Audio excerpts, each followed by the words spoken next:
Senator McLaughlin. Thank you, Mr Acting Deputy President. I wish to pay tribute to all the paramedics in Australia and especially those in my home state of South Australia. In the many ways, they are a forgotten frontline service, too often bundled into the title health workers when congratulations are publicly in order, rarely singled out for the credit and appreciation they deserve. It is important to recognise they are not just health workers, they are equally an emergency service, and being so, each and every paramedic must deal with the inevitable danger and risk that comes in delivering such a service. They are not armed or trained to defend themselves. Instead, they have the skills to ease pain and save life. They, more often than not, work in pairs, giving care to the sick on the very same streets and in the same houses that the police so often have to patrol or visit. This makes them one of the most noble of our professions.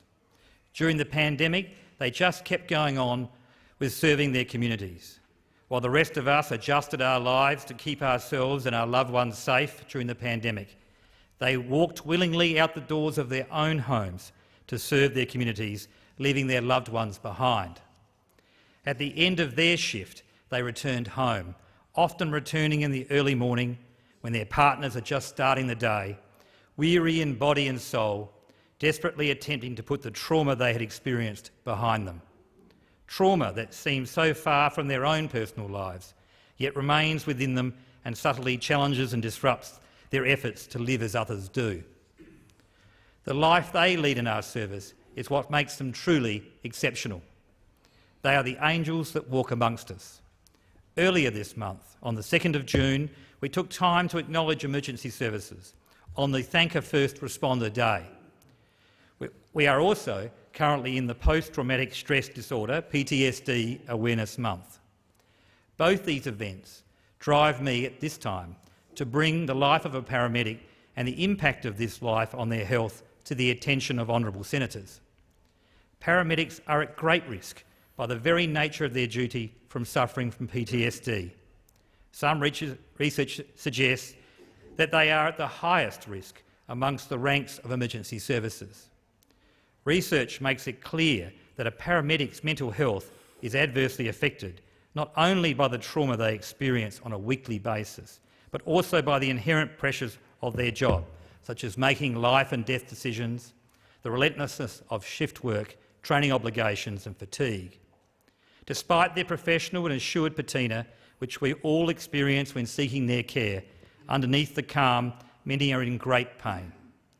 Honourable senators may not have had the opportunity to have read the report published by Beyond Blue titled Answering the Call National Survey.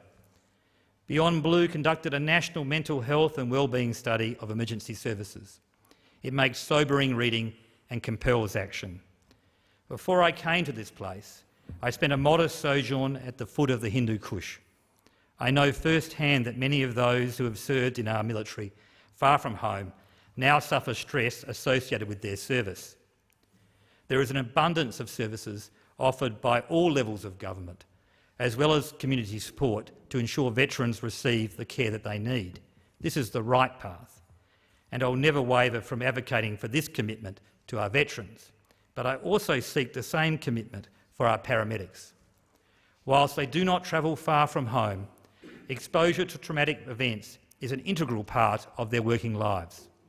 Day in and day out, they are confronted with tragedy and pain, and then they go home, expected to live ordinary lives with their loved ones, which is often very difficult. I acknowledge the state and territory funded support programs that exist within many ambulance services. However, I believe that more can be done and achieved. I call on state and territory leaders in the spirit of compassion to reflect on those men and women that serve in this unique and special role, and to ask themselves whether we are doing enough to ease the burden of their service. I suspect the answer will be we fall short. The patron saint of paramedics is St Michael, an archangel. We should not just leave it to him to watch over our paramedics.